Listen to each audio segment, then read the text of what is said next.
બનાસકાંઠા જિલ્લાના સરહદી પંથકમાં છેલ્લા 3 દિવસથી સતત વરસી રહેલા વરસાદ અને ભારે પવનના પ્રકોપે ખેડૂતોને મોટું નુકસાન થયું છે।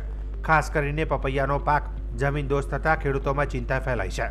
બાજરી, જુવાર, એરંડા અને મગફળી જેવા ખરીફ પાકો પણ પવન અને વરસાદથી બરબાદ થયા છે। ખેતરોમાં પાણી ભરાઈ જતાં જળબંબાકાર જેવી સ્થિતિ સર્જાઈ છે। ત્યારે ખેડૂતોએ પોતાની વેદના ઠાલવતા જણાવ્યું હતું કે પવનના ભારે ઝાપટાથી પપૈયાના છોડ તૂટી પડ્યા છે અને દાડમ સહિતના બાગાયતી પાકને પણ ભારે નુકસાન થયું છે। ઘણા ખેડૂતોને મોટાભાગે પાક બરબાદ થવાની ભીતિ છે। ઘાસચારો નાશ પામતા પશુપાલકો પણ મુશ્કેલીમાં મુકાયા છે। ત્યારે ખેડૂત આગેવાન અને ભારતીય કિસાન સંઘના તાલુકા મંત્રી ખેગારભાઈ પટેલે જણાવ્યું હતું કે ભારે વરસાદ અને પવનથી બાજરી, જુવાર, એરંડા, મગફળી સહિતના પાકો બરબાદ થયા છે। સરકાર તાત્કાલિક અસરગ્રસ્ત વિસ્તારોનો સર્વે કરી ખેડૂતોને રાહત આપે તેમ જણાવ્યું હતું।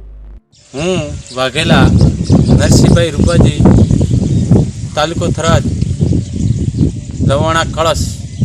અત્યારે અમારે ખેડૂતોને તમામ બાજરી નાશ પામી છે, તો સરકાર શ્રીને નમ્ર વિનંતી કે અમારી ખેડૂતોને થોડી સહાય કરે એવી નમ્ર વિનંતી।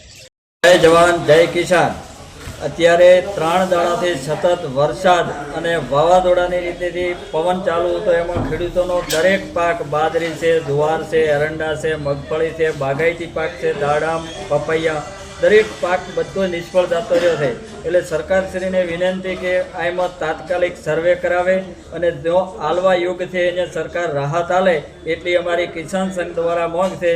આટલી દરેકને આટલા અમારા સમાચાર પહોંચાડો તો ખેડૂતો બધી સહાય આવે ને ખેડૂતોને ખબર પણ પડે એટલી સરકારશ્રીને વિનંતી।